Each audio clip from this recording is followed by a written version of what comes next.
External combustion engine in which the combustion of a fuel take place outside the cylinder. Outside the cylinder का मतलब होता है कि यहाँ एक और डिवाइस की ज़रूरत होती है जिसमें combustion of a fuel हो पाए।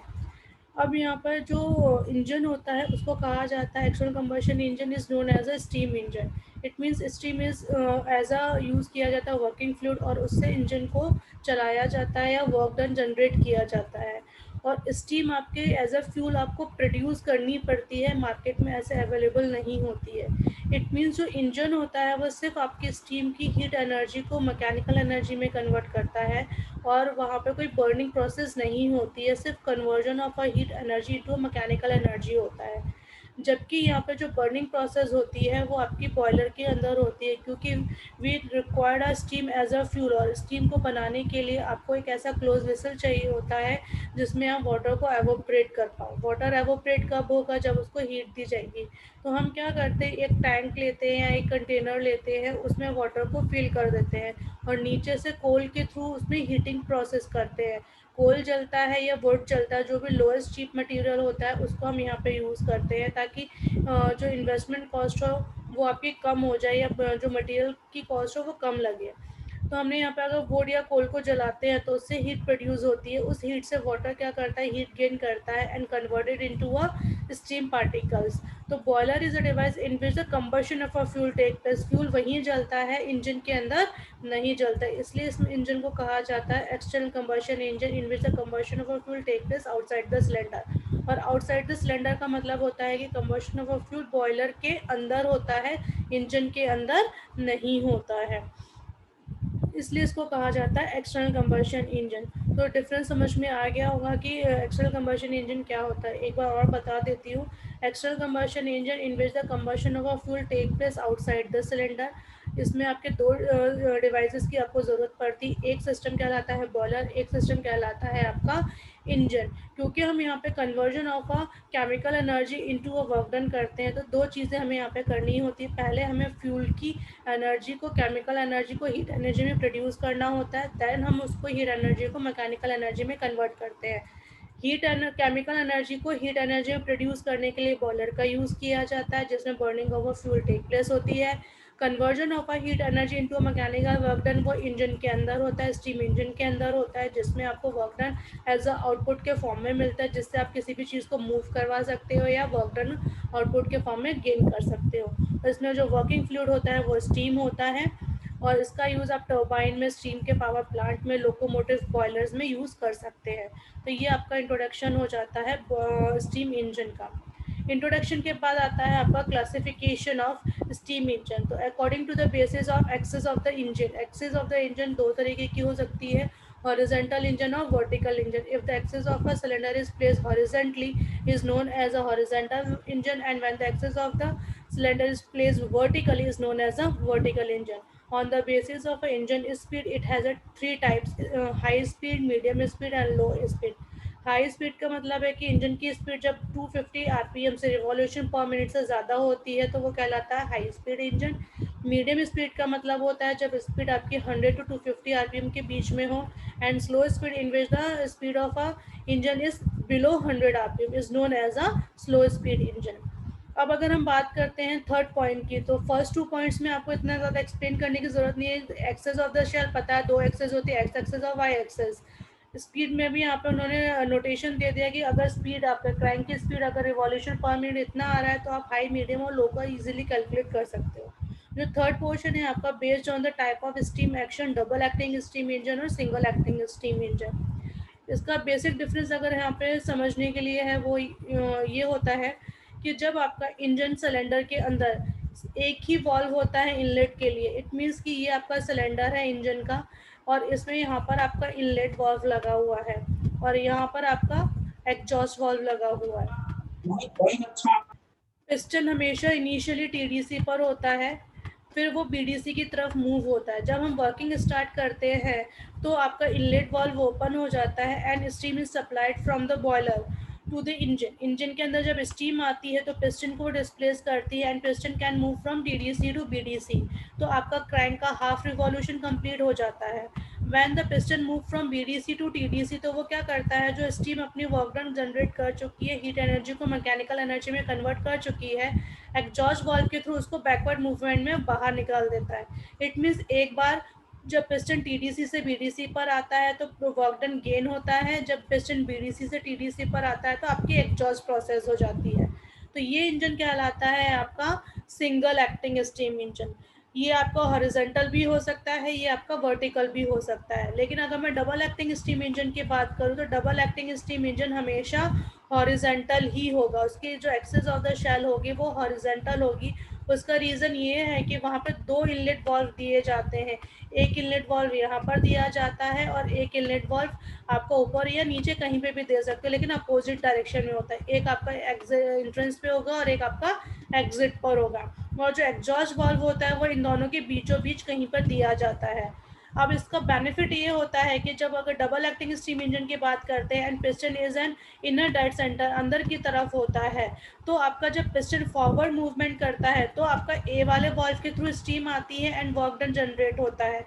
जब पिस्टन आपका यहाँ पर आउटर डेड सेंटर पे पहुँच जाता है तो उस केस में आपका ए वाला इनलेट वाल्व बंद हो जाता है और बी वाला इनलेट वाल्व क्या हो जाता है, ओपन हो जाता है। इन दैट केस जब पिस्टन बैकवर्ड मूवमेंट करता है तब भी आपको क्या मिलती है, पावर मिलती है। जबकि आपके सिंगल एक्टिंग स्टीम इंजन में एक बार मूवमेंट में पावर मिलती है और एक बार आपका एग्जॉस्ट गैसेस के लिए होता है। जबकि इसमें क्या होता है, पिस्टन चाहे फॉरवर्ड मोशन करे चाहे बैकवर्ड मोशन करे, दोनों ही केसेस में आपको क्या मिलेगी, पावर मिलती है। इसलिए इसको कहा जाता है double acting steam engine. Single acting it means कि यहाँ पर सिर्फ एक इनलेट वाल्व होगा। डबल एक्टिंग का मीन्स हो जाता है जहाँ पर दो इनलेट वाल्व होते हैं और पिस्टन का चाहे कोई भी रेसिप्रोकेटिंग मोशन हो, फॉरवर्ड और बैकवर्ड, अपवर्ड और डाउनवर्ड, सारे ही मोशंस में आपको पावर मिलती है। इसलिए इसको कहा जाता है double acting steam engine. Clear है? फिर अगर हम बात करते हैं type of the exhaust engine की, एग्जॉस्ट इंजन की बात करते हैं तो यहाँ पे कंडेंसिंग और नॉन कंडेंसिंग टाइप होता है। बेसिकली अगर हम यहाँ पे बात कर रहे हैं सिंगल एक्टिंग स्टीम इंजन, सबने समझ में आ गया होगा कि सिंगल एक्टिंग स्टीम इंजन क्या होता है। एक बार आपकी स्टीम अंदर आती है, एक्सपांशन प्रोसेस होती है एंड देन उस गैसेस को हम बाहर एटमॉस्फेयर में रिजेक्ट कर देते हैं। लेकिन क्योंकि स्टीम एक हाई प्रेशर पर जनरेट होती है तो हम यहाँ पे मैक्सिमम वर्क डन जनरेट नहीं कर पाते। कभी भी स्टीम का प्रेशर या वेस्ट गैसेस का प्रेशर 1.01 बार या एटमॉस्फेरिक प्रेशर के बराबर नहीं हो पाता। तो इनको बाहर की तरफ फोर्स आउट करने में हमें ज़्यादा मेहनत करनी पड़ती है, ज़्यादा टाइम कंज्यूम होता है। तो हम बेसिकली करते क्या है, जो वेस्ट गैसेस होती हैं उसको एक कंटेनर में डालते हैं और उस कंटेनर में भरा होता है, आपका फिल्ड अप होता है वाटर से। अगर वाटर फिल्ड होता है और उसमें अगर इन वेस्ट गैसेस को ट्यूब में से फ्लो करवाया जाए तो वेस्ट गैसेस अपनी हीट इस वाटर को दे देती है सो डैट वो ठंडी हो जाती है and equivalent to atmospheric pressure हो जाता है और इजीली एटमॉस्फेयर में स्केप हो जाती है। तो यहाँ पे दो बेनिफिट हो जाते हैं कि हम यहाँ पे इजीली वेस्ट गैसेस को एटमॉस्फेयर में एग्जॉस्ट कर देते हैं। सेकंड बेनिफिट ये होता है कि जो वाटर यहाँ पर हीटअप होता है उसको हम बॉयलर में as a initial fuel use कर सकते हैं और जो बॉयलर के अंदर जो वाटर की बॉइलिंग होगी वो आफ्टर दिस टेम्परेचर होगी। अगर मान लो यहाँ पर आपने वेस्ट गैसेस के थ्रू वाटर का टेम्परेचर 20 डिग्री सेंटीग्रेड तक इंक्रीज कर दिया है तो बॉयलर के अंदर अब जो प्रोसेस होगी वो इस 20 डिग्री के ऊपर होगी। इट मीन्स वाटर जल्दी एवोपरेट हो जाएगा, जल्दी स्टीम बनना स्टार्ट हो जाती है। अगर हम इस कंडेंसर का यूज़ करते हैं एग्जॉस्ट गैसेस को बाहर निकालने के लिए, is known as a condensing steam engine. अगर हम इसका यूज़ नहीं करते हैं तो वो कहलाता है आपका नॉन कंडेंसिंग स्टीम इंजन। फिर अगर हम बात करते हैं नंबर ऑफ सिलेंडर की, तो यहाँ पे दो तरीके के होते हैं, सिंगल सिलेंडर और मल्टीपल सिलेंडर। सिंगल सिलेंडर का मतलब है कि एक सिलेंडर लगा हुआ है, उसी के अंदर स्टीम आती है, उसी में से आप वेस्ट गैसेस को बाहर निकाल देते हो। मल्टीपल सिलेंडर का मतलब होता है कि जब आपने दो सिलेंडर को यहाँ पे लगाया हुआ है लेकिन दोनों सिलेंडर में आप क्या कर रहे हो, इसमें आपने फर्स्ट जो सिलेंडर है ये वाला आपका फर्स्ट सिलेंडर हो गया, ये आपका दूसरा सिलेंडर हो गया। जब फर्स्ट सिलेंडर को हम कनेक्ट करते हैं तो वो कनेक्ट किया जाता है बॉयलर से। उसका इनलेट वाल्व किससे कनेक्ट होता है, बॉयलर के थ्रू। बॉयलर से कनेक्ट होगा तो इसमें जो स्टीम अंदर आएगी वो कहाँ से आएगी, बॉयलर से आएगी एंड स्टीम का एक्सपांशन होगा। जब यहाँ से जो गैसेस बाहर निकलती हैं थ्रू एग्जॉस्ट वाल्व, जो आपके लिए वेस्ट गैसेस होती हैं, वो हम वेस्ट गैसेस को दूसरे सिलेंडर में भेजते हैं और उससे आपका डिस्प्लेसमेंट लेते हैं ताकि आप वहाँ पे मैक्सिमम हीट को यूटिलाइज कर पाओ, कन्वर्ट कर पाओ मैकेनिकल वर्क डन में। फिर यहाँ से वेस्ट गैसेस को सीधे डायरेक्टली एटमॉस्फेयर में एग्जॉस्ट कर दिया जाता है। तो यहाँ पे आपको कंडेंसर का यूज़ करने की ज़रूरत नहीं पड़ती है, मतलब एक अलग से डिवाइस लगाने की ज़रूरत पड़ती नहीं है। हम यहाँ पे maximum utilization of heat energy into mechanical work done करते हैं। तो इस इंजन को, जिसमें आपके 2 सिलेंडर लगे होते हैं और इसमें एक बार एक सिलेंडर में आपकी फ्रेश स्टीम अंदर आती है और दूसरे में जो वेस्ट डिस्चार्ज होता है फर्स्ट सिलेंडर का, उसके थ्रू आप पावर जनरेट करते हो। तो इस इंजन को कहा जाता है कंपाउंड स्टीम इंजन। पहला सिलेंडर हमेशा हाई प्रेशर सिलेंडर होता है एंड दूसरा आपका लो प्रेशर सिलेंडर होता है। तो ये कहलाता है कंपाउंडिंग ऑफ स्टीम इंजन। हमें इसको डबल एक्टिंग या डबल सिलेंडर इंजन नहीं बोलते हैं, इसको हम बोलते हैं कंपाउंड। 2 सिलेंडर को मर्ज कर देना, इसलिए इसको कहा जाता है कंपाउंड स्टीम इंजन। फिर अगर हम बात करते हैं गवर्निंग सिस्टम की, तो governing system is known as a maintaining a constant speed by the variation of a load के वेरिएशन के वजह से आपको स्पीड को कांस्टेंट रखना है। मतलब आपका मोटिव है जो आपकी स्पीड है वो आपकी कांस्टेंट रहे, लेकिन लोड की वजह से इस स्पीड में चेंजेस बहुत आते हैं। अगर लोड आपका बढ़ रहा होता है तो चीज़ें धीरे हो जाती, और अगर लोड कम होता है तो चीज़ों की स्पीड क्या हो जाती है, आपकी बढ़ जाती है।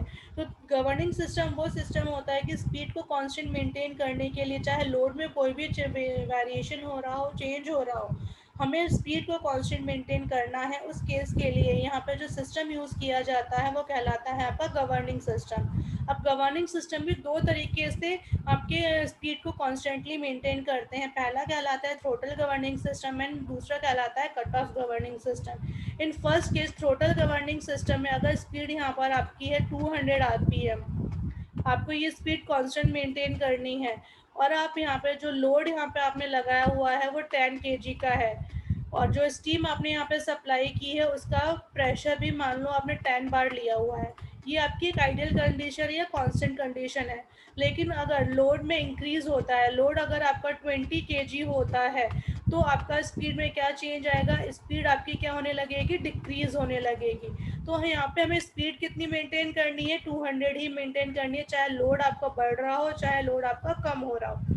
अगर यहाँ पे लोड बढ़ता है और स्पीड कम होती है तो हम यहाँ पे जो प्रेशर सप्लाई कर रहे थे 10 बार का, अब उस प्रेशर की इंटेंसिटी को हम बढ़ा देंगे। तो हम यहाँ पे जो प्रेशर भेजेंगे अब वो कौन सा भेजेंगे, 20 बार का।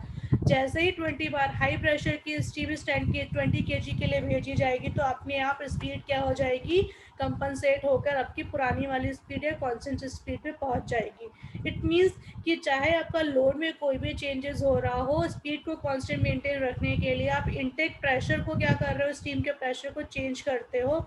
तो वो सिस्टम कहलाता है throttle governing system, in which you maintain the constant speed by the variation of a pressure. किसके बेसिस पर, on the basis of load. Load के बेसिस पर या लोड के चेंज, जो भी चेंजेस हो रहे हैं उसके बेसिस पर हम प्रेशर की इंटेंसिटी को इंक्रीज करते हैं या डिक्रीज करते हैं। तो वो सिस्टम कहलाता है आपका थ्रोटल गवर्निंग सिस्टम। फिर अगर हम यहाँ पे दूसरे सिस्टम की बात करते हैं, कट ऑफ गवर्निंग सिस्टम की, तो सेम एग्जांपल अगर हम यहाँ पे लें, स्पीड आपको चाहिए थी 200 आरपीएम की, आपने जो लोड लिया था वो आपका 20 था। अब यहाँ पे जो चीज़ हम चेंज करेंगे वो है मास। किसका मास, स्टीम का मास। अगर हम यहाँ पे इस कांस्टेंट स्पीड के लिए 20 केजी स्टीम की सप्लाई कर रहे थे, अगर हमारा लोड इंक्रीज होता है, लोड अगर 40 केजी तक पहुँचता है और स्पीड क्या होगी, 40 केजी की वजह से स्पीड आपकी डिक्रीज हो जाएगी, तो हम यहाँ पे इंटेंसिटी ऑफ अ मास, मतलब हम यहाँ पे मास को ज़्यादा बढ़ा देंगे। यहाँ पे मास की वैल्यू कितनी कर देंगे, 40 केजी कर देंगे। तो कांस्टेंट स्पीड को मेंटेन करने के लिए हमने मास की वैल्यू को अगर चेंज करते हैं लोड के अकॉर्डिंग, अगर लोड बढ़ रहा है तो मास को बढ़ा देंगे, मतलब सप्लाई होने वाले स्टीम के अमाउंट को बढ़ा देंगे, और अगर लोड कम हो रहा है तो हम उसके सप्लाई होने वाले मास को कम कर देंगे। इसका सीधा सा एग्जांपल होता है कि अगर आप जब गाड़ियों को, अगर 2 व्हीलर है तो 2 लोगों के साथ चलाते हो तो उसका एवरेज अच्छा आता है, अगर आप उसको 2 से ज़्यादा लोगों को बैठा के चलाते हो तो उसका एवरेज क्या हो जाता है, कम हो जाता है, क्योंकि फ्यूल का कंजप्शन उसमें ज़्यादा हो जाता है according to the load. Fuel जाता तो कांस्टेंट ही है लेकिन कंज्यूम बहुत ज़्यादा होने लगता है। तो इस तरीके से हम यहाँ पे क्या कर रहे हैं, स्पीड को कांस्टेंट मेंटेन करने के लिए मास को चेंज करते हैं, तो वो कहलाता है आपका कट ऑफ गवर्निंग सिस्टम। अगर हम यहाँ पे एप्लीकेशन की बात करते हैं तो ये यूज़ किया जाता है स्टेशनरी इंजन में, मरीन इंजन में और लोकोमोटिव इंजन्स में। इतने में कोई डाउट है तो पूछ लीजिए।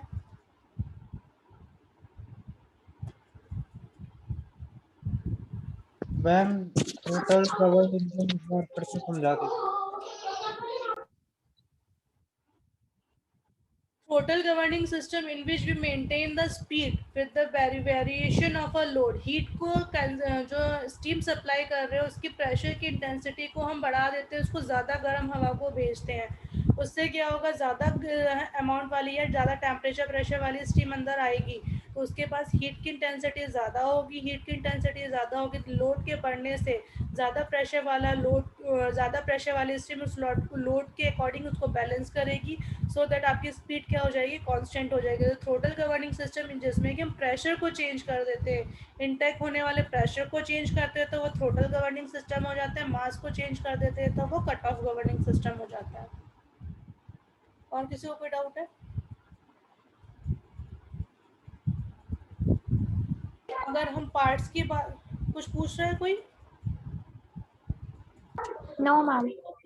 अगर हम पार्ट्स की बात करते हैं तो पार्ट्स में यहाँ पे आपका बॉयलर एक कंपलसरी इक्विपमेंट होता है, लेकिन बॉयलर अपने आप में एक अलग सा कंस्ट्रक्शन होता है जिसको हम 4th यूनिट में पढ़ेंगे फिर से। लेकिन अगर हम इंजन की सिर्फ स्टीम इंजन जहाँ पर आपका heat energy is converted into a mechanical energy होता है, तो उसके जो मेन पार्ट्स होते हैं वो steam chest, D slag wall, cylinder, piston, piston ring, connecting rod होता है। बेसिकली यहाँ पे जो कुछ पार्ट्स होते हैं वो आपके आईसी इंजन से ही सिमिलर होते हैं, कुछ पार्ट्स आपके डिफरेंट होते हैं जो इस इंजन में अलग से लगाए जाते हैं। जो आपको कंस्ट्रक्शन और वर्किंग होती है वो आपको डबल एक्टिंग स्टीम इंजन की ही लिखने के लिए आती है, और ये जो डायग्राम बनाया गया है वो डबल एक्टिंग स्टीम इंजन के लिए ही बनाया गया है।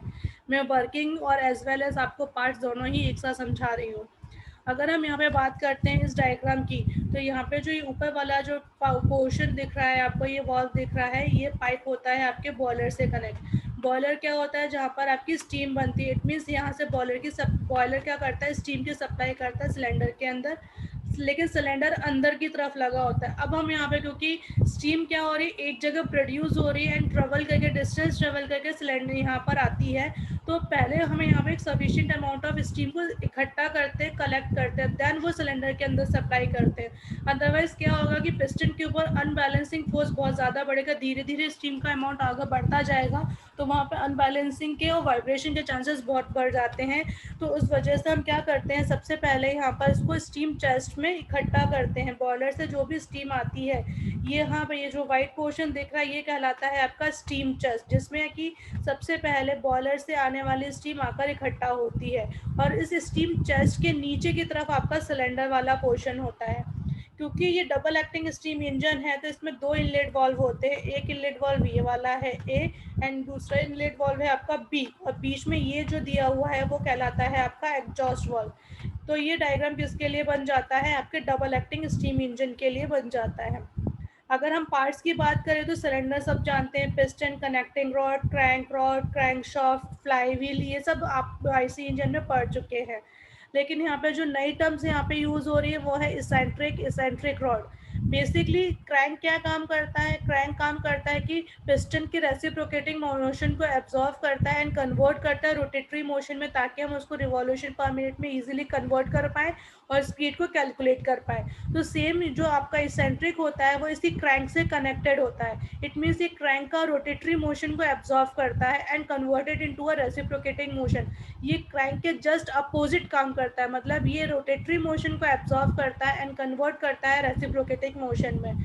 क्यों रेसिप्रोकेटिंग मोशन में कन्वर्ट करने की जरूरत पड़ती है, क्योंकि यहाँ पे ये जो दोनों वॉल्व है एक बार में एक ही वॉल्व को ओपन और क्लोज होना है, और ये ओपनिंग एंड क्लोजिंग डिसाइड करता है कि पिस्टन किस पोजीशन पर है। अगर पिस्टन इनिशियल पोजीशन पर है तो आपका बी वाला वॉल्व बंद होना चाहिए, ए वाला वॉल्व ओपन होना चाहिए।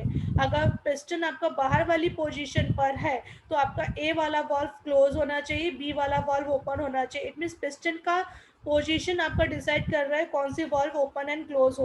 तो जब पिस्टन मोशन करेगा उसका मोशन क्रैंक तक आता है, क्रैंक से इसेंट्रिक पर आता है, और इसेंट्रिक गाइड करता है इस डी स्लाइड वॉल्व को। ये जो वॉल्व लगा हुआ है इसको कहते हैं डी स्लाइड वॉल्व। इसको गाइड करता है कि पिस्टन की ये पोजीशन है तो आपको अब ये वाला वॉल्व ओपन करना है या ये वाले वॉल्व की ओपनिंग होना स्टार्ट हो जाना चाहिए। इस वजह से यहाँ पर इसेंट्रिक रॉड और ये सारा अरेंजमेंट यूज किया गया है। इतने में कोई डाउट है पार्ट्स में, क्योंकि बाकी के पार्ट्स आपके सेम है। No ma'am. फिर नो इसके मैम। इसके बाद नो एक मैम। इसके बाद एक क्वेश्चन जनरेट होता है कि यहाँ पर जो आपने अभी तक जो कनेक्टिंग रॉड होती थी सीधे क्रैंक तक जाती थी, अब यहाँ पे पिस्टन रॉड और कनेक्टिंग रॉड दो रॉड दिख रही हैं और बीच में उसको कहीं पर होल्ड किया गया है। सिमिलरली सेंट्रिक रॉड और डी स्लाइड वॉल्व की जो रॉड है उसको भी एक जगह पर होल्ड किया गया है। होल्ड करने का रीज़न क्या है? होल्ड करने का रीज़न ये है क्योंकि यहाँ पे पिस्टन, आप जो लेंथ देख रहे हो पिस्टन रॉड और कनेक्टिंग रॉड की, अगर ये पूरी लेंथ एक ही रॉड से इसको कंप्लीट किया जाए तो यहाँ पे लेंथ बहुत ज़्यादा होने की वजह से रॉड में बहुत ज़्यादा वाइब्रेशंस होंगे, वाइब्रेशन की वजह से हीट लॉसेस होगा और मैकेनिकल पार्ट्स के डैमेज होने की प्रोबेबिलिटी क्या हो जाती है, बढ़ जाती है। तो हमने इसी वजह से इसमें दो पार्ट्स में डिवाइड कर दिया, बीच में एक होल्डिंग डिवाइस देती है जो कि उनके वाइब्रेशन को कम करती है, उनको सपोर्ट प्रोवाइड करती है ताकि कितना भी मूवमेंट हो, कितना भी रेसिप्रोकेटिंग मोशन हो, कितनी स्पीडली वर्क कर रहा हो, ताकि वाइब्रेशंस यहाँ पे जनरेट नहीं हो, इसलिए इसको बीच में क्या किया गया है, होल्ड किया गया है एक जगह पर क्रॉस हेड के थ्रू और एक जगह वॉल्व हेड के थ्रू इसको होल्ड किया जाता है ताकि वाइब्रेशन लॉसेस को क्या किया जाए, कम कर दिया जाए। ये क्वेश्चन वाइवा में पूछा जाता है कि हेड लगाने का रीज़न क्या है। तो ये क्लियर है? क्लियर है?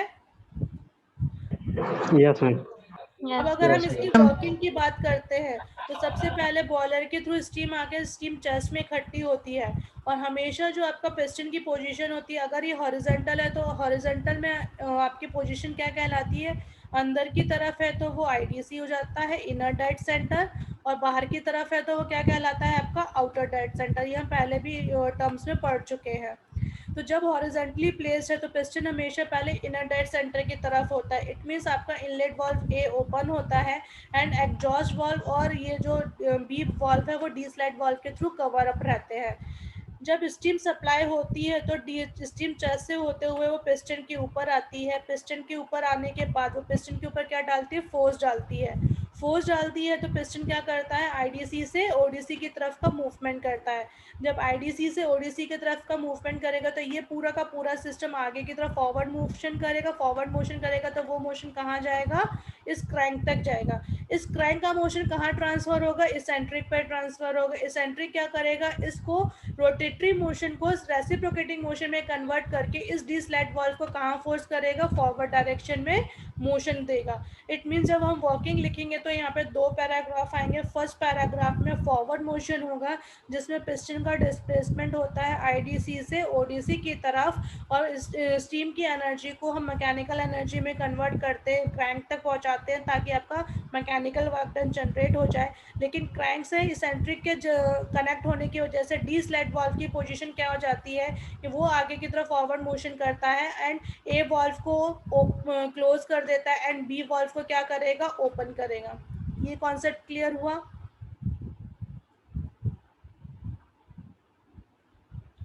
अब अगर यहाँ पे हम एग्जॉस्ट की बात करते हैं तो यहाँ पर जो एग्जॉस्ट वाल्व है वो आपके सेंटर में लगा हुआ है, ठीक है। जब पिस्टन यहाँ पर इनिशियल पोजीशन पर है तो ये एग्जॉस्ट वाल्व से बहुत दूर है। जब पिस्टन यहाँ पर पिस्टन के ऊपर स्टीम अपनी एनर्जी डालती है तो पिस्टन क्या करता है, मोशन करता है। एक कंडीशन आती है यहाँ पर कि ये एग्जॉस्ट वाल्व भी क्या हो जाता है, साथ में ओपन हो जाता है। ओपन होने की वजह से जो स्टीम अपनी हीट एनर्जी दे चुकी होती हैं वो क्या करती हैं, इसको बाहर की तरफ एग्जॉस्ट करना शुरू कर देती है। इट मीन्स कि इन बिटवीन ही आपका जब कन्वर्जन होता है हीट एनर्जी का मैकेनिकल एनर्जी में, उसी बीच में आपका एग्जॉस्ट वाल्व ओपन हो जाता है एंड वेस्ट गैसेस भी निकलना शुरू हो जाती हैं। तो यहाँ पर एक डिसएडवांटेज ये जनरेट होता है कि वेस्ट गैसेस के साथ साथ आपका फ्रेश अमाउंट ऑफ फ्यूल भी कई बार वेस्ट हो जाता है जिसको आपने अभी तक कन्वर्ट नहीं किया हो। ये उसका एक डिसएडवांटेज होता है। अब अगर हम यहाँ बैकवर्ड मोशन की बात करते हैं तो पिस्टन कहाँ पहुँच जाता है, आपका आउटर डेड सेंटर पे पहुंच जाता है। उस केस में आपका बी वाला वाल्व ओपन होगा। अब स्टीम चेस्ट से जो स्टीम होगी वो बी वाले वाल्व के थ्रू इस तरफ पिस्टन के ऊपर फोर्स लगाएगी। पिस्टन के ऊपर फोर्स लगाएगी तो पिस्टन क्या करेगा, आउटर डेड सेंटर से इनर डेड सेंटर की तरफ मूवमेंट करेगा। जब ये मूवमेंट होगा तो हम हीट एनर्जी को मैकेनिकल एनर्जी में कन्वर्ट करेंगे।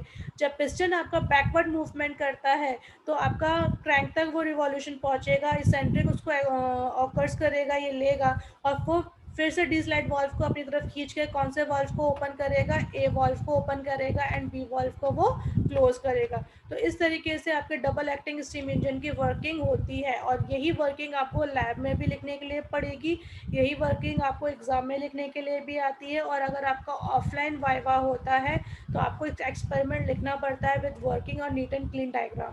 तो ये डायग्राम आपको बनाना पड़ेगा, इसकी वर्किंग लिखनी पड़ेगी। अगर हम इसके एप्लीकेशंस की बात करते हैं तो इसका एप्लीकेशन एरिया ये है कि इसको स्टीम टरबाइन में, स्टीम बॉयलर्स में, स्टीम पावर प्लांट में, लोकोमोटिव बॉयलर्स में, जो कि एक जगह से दूसरे जगह पर ट्रेन को लेके जाते हैं, वो लोकोमोटिव बॉयलर्स कहलाते हैं, उनमें इसका यूज़ किया जाता है। डिसएडवांटेज ये होता है कि इसको इंस्टेंटेनियस नहीं स्टार्ट किया जा सकता, पहले आपको स्टीम को एक सफिशिएंट अमाउंट में प्रोड्यूस करना पड़ेगा, उसके लिए पहले बॉयलर को ऑपरेट करना पड़ेगा, जब तक आप इसको ऑपरेट नहीं कर सकते। इंस्टेंटेनियस स्टार्टिंग इसकी पॉसिबल नहीं होती है, तो ये उसका डिसएडवांटेज हो जाता है। इतना ही है आपके स्टीम इंजन में है या एक्सटर्नल कंबशन इंजन में। इसमें किसी को कोई डाउट है तो वो पूछ लीजिए, इसमें किसी को कोई डाउट है तो पूछ लीजिए। No ma'am.